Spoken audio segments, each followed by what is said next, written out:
ini, aku akan melanjutkan alusita anime Maugakuin no Koteki Gausha, yang dimana setelah pertandingan, Anos mendapatkan hadiah yang dibawa oleh Sasha.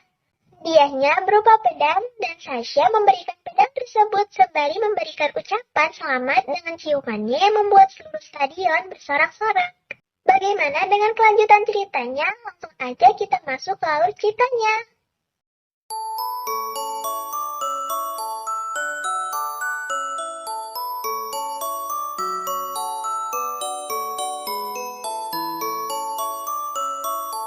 Scan dibuka dengan flashback dari masa lalu. Anos menemui Kanon di ibu kota manusia. Salah satu petinggi bernama Jegra langsung menyerang Anos. Ia sangat membenci Anos karena para iblis membunuh rekannya, bahkan istrinya. Tetapi yang ia tak sadari bahwa ia pun melakukan hal yang sama kepada para iblis. Jegra yang menyerang Anos tentu tak ada apa-apanya dan Anos dengan mudah membunuhnya. Setelah itu, Anos mengatakan jika Kanon tertarik dengan tawarannya. Ia meminta Kanon datang ke istananya dan Anos pergi meninggalkan mereka. Di saat kematiannya, Jerga menyuruh Kanon untuk tidak bimbang dan melakukan tugasnya yaitu membunuh Raja Iblis. Scan berpindah ke masa sekarang. Di ruang kelas ada guru baru yang bernama Minao Historia yang menjadi wali kelas menggantikan Bu Emilia. Para murid terkejut karena Bu Emilia yang digantikan. Akan tetapi alasannya digantikan tidak ada yang tahu. Bu Historia memberitahu jadwal mereka berikutnya, yaitu studi banding ke Akademi Para Pahlawan yang bernama Arklaniska di Ajesion, dunia manusia. Para murid khawatir karena mereka belum pernah ke dunia manusia, namun Anos malah penasaran dengan nasib dari Kanon dan para pahlawan. Bu Historia memberikan sedikit pelajaran pengetahuan tentang pahlawan. Para pahlawan menggunakan sihir yang serupa dengan Giza dan menanyakan apa ada yang tahu. Lalu Anos dapat menjawab pertanyaan tersebut. Sihir yang mereka gunakan adalah Atla, dengan menggabungkan sihir para bawahannya menjadi satu ke dalam pahlawan yang akan menciptakan sihir yang kuat. Setelah pelajaran usai, Anos berpikir tentang Akademi Para Pahlawan. Di saat sedang berpikir, Tasya menghampiri Anos dan memberitahukan bahwa nanti akan ada jam kosong. Kebetulan, Anos langsung mengajak Sasha, Misha, Misa, dan Rai untuk latihan. Sesampainya di tempat latihan, mereka langsung berlatih tanpa ampun. Hingga sore harinya setelah latihan, Anos menghampiri Milhace. Anos menanyakan bagaimana kondisi Yedol dan Gaius. Ternyata mereka berdua berhasil dihidupkan, namun muasalnya masih tidak bisa dikembalikan. Setelah laporannya, Milhace mengingatkan Anos untuk berhati-hati saat studi ke Akademi Pahlawan. Akhirnya, waktu keberangkatan tiba. Bu Historia memberitahukan jika yang gagal sampai ke sana tak akan ikut dalam kegiatan ini, serta memberi semangat kepada para murid. Lalu perjalanan pun dimulai. Kelompok Anos membahas rute yang akan mereka ambil. Namun, Anos mengatakan bahwa mereka bisa ke sana dalam waktu 1 detik dengan menggunakan sihir teleportasinya. Dan ya, mereka sudah sampai ke dunia para manusia. Mereka langsung berpisah ke urusannya masing-masing dan Anos juga memiliki urusannya sendiri untuk ke Akademi Pahlawan. Mencari tahu tentang Kanon serta mengajak Sasha untuk ikut bersamanya. Hingga sampainya mereka ke Akademi Para Pahlawan. Sasha yang dari awal tak tahu tujuan Anos, setelah sampai di depan Akademi Pahlawan, betapa terkejutnya ia bahwa sudah diingatkan untuk tidak membuat masalah. Anos langsung membuka gerbang akademi dengan sihirnya dan mereka tertangkap basah oleh Eleanor, salah satu murid Akademi Pahlawan. Lalu Anos menanyakan tentang keturunan Kanon yang sekarang dinamai Jerga Kanon. Eleanor mengatakan sekarang ada 4 orang reinkarnasi Kanon.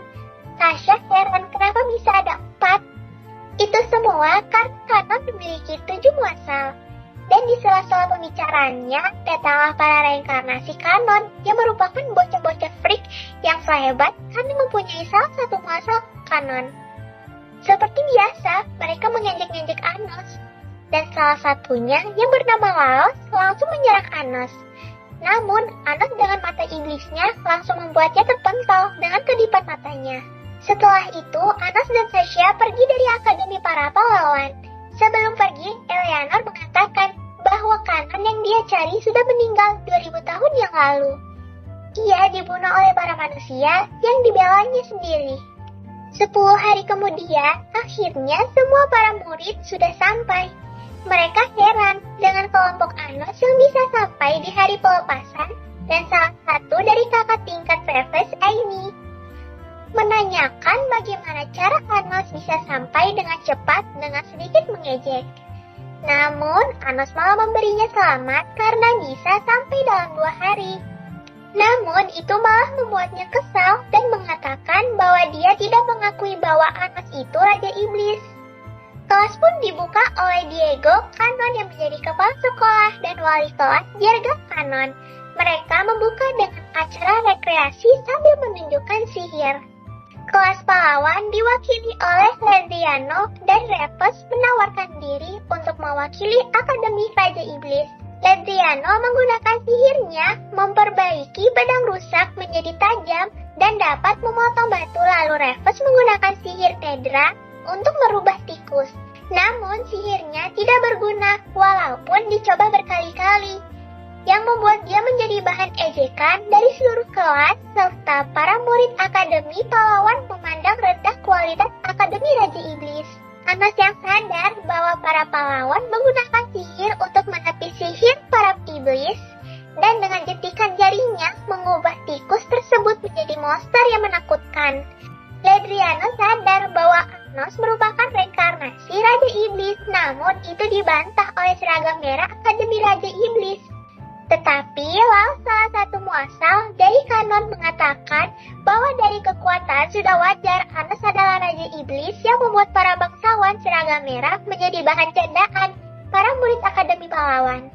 Malam harinya, Iblis datang ke kamar Anos untuk menyampaikan laporannya bahwa alasan dibalik akademi ini karena nanti akan ada waktunya Raja Iblis kembali dan para manusia yang memohon akan mengembalikan Kanon.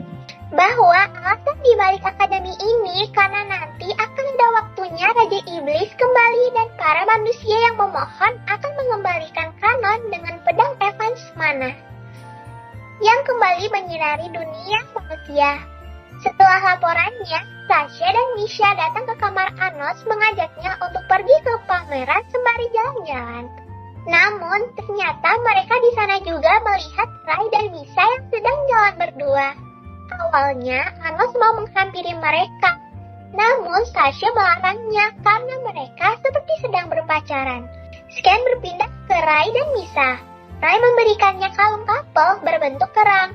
Hingga esok harinya mereka melakukan tanding. Para pahlawan mengirim murid terbaiknya dan Akademi Raja Iblis berdebat untuk siapa yang mewakili Akademi Raja Iblis. Reves dengan sombongnya bahwa ia yang akan mewakilinya karena Anos dengan timnya yang bukan bangsawan tidak cocok melakukan itu. Namun Anos mengingatkan untuk tetap menganalisi kalau tidak mereka akan kalah. Dan benar saja, dalam pertempuran mereka kalah cepat, dan Anos sadar bahwa danau tersebut sudah dicampur air suci yang menguntungkan manusia dan membuat para iblis menjadi lemah. Bu Historia yang sadar dicurangi melapor ke Diego, namun apa boleh buat karena Diego yang membuat rencana tersebut. Bu Historia langsung ingin menyelamatkan para muridnya, namun Anos menahannya dan ia menggunakan sihirnya menarik keluar para murid Raja Iblis. Dan sampailah ke babak kedua, Anos dan timnya yang dikirim kali ini. Akhirnya salah satu reinkarnasi Kanon yang merupakan bocah paling freak dan menyebalkan, terus mengejek mereka, dan jika mereka mau menang, ia menyarankan untuk menguras danaunya. Lalu, Anos yang sudah kesal juga langsung menggunakan sihirnya mengeringkan satu danau dalam hitungan detik, yang membuat seluruh para manusia kaget dan ketakutan. Dan pertarungannya pun dimulai antara kedua akademi tanpa kecurangan satu sama lain. Sampai di sini dulu, alur cerita anime mau gakuin Novateki Gausha yang bisa aku ceritain ke kalian. Jangan lupa klik tombol subscribe supaya kedepannya lebih semangat lagi buat kontennya. Sampai jumpa di next video. See you.